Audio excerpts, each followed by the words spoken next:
আচ্ছা আরাফাত, হ্যাঁ ভাইয়া। আমাদের অনেক ফলোয়াররা আছে ঢাকা জিমে। তো তারা প্রায় সময় জিজ্ঞেস করে যে বাইসেপের শেপটা কিভাবে বড় করা যায়। তুমি কি কিছু ওয়ার্কআউট আজকে দেখাইতে পারবে? হ্যাঁ হ্যাঁ অবভিয়াসলি আমি আজকে বেসিক 3টা ওয়ার্কআউট দেখাবো, যেগুলা ফর্ম যদি ঠিক করে করা যায় তাহলে অবভিয়াসলি রেজাল্ট পাওয়া যাবে। আর অবভিয়াসলি ডায়েটটা ঠিক রাখতে হবে। ওকে। তো ফার্স্ট ওয়ার্কআউট করবো আমরা বারবেল কার। বারবেল কারের ওয়ার্কআউটটা যদি প্রপারলি করা যায় তাহলে পাম্পটাও ভালো পাওয়া যায়। আমি যেটা করতেছি, একদম স্লোলি এখানে তুলবো, এভাবে 10টা মারবো। এরপর আমরা যেটা করব, এখান থেকে হাফ মারবো, এভাবে 10টা।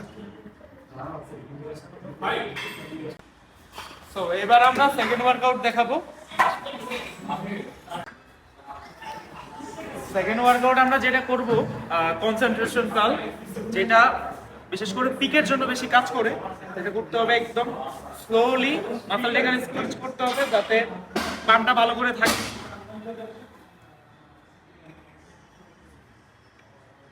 এভাবে করে আমরা 12টা 15টা বা 10টা করে রেপ দিতে পারি। দুই হাতেই, এই হাতে 15টা, এই হাতে 15টা করে ওয়ার্কআউটটা হবে, টোটাল 30টা রেপ। এবার আরেকটা লাস্ট ওয়ার্কআউট করবো আমরা হ্যামার কার্ল, যেটা ফর্মটা হবে।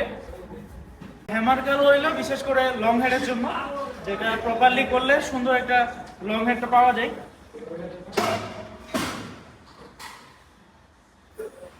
এইভাবে করে আমরা দুই হাতেও চাইলে করতে পারি, আর চাইলে এক হাতেও করতে পারি।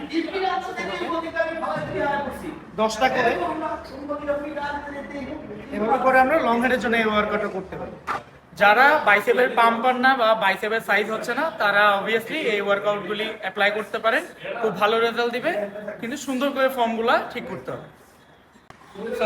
সঠিক ফর্মে বাইসেপ মারার পরে পাম্পটা এইভাবেই হয়।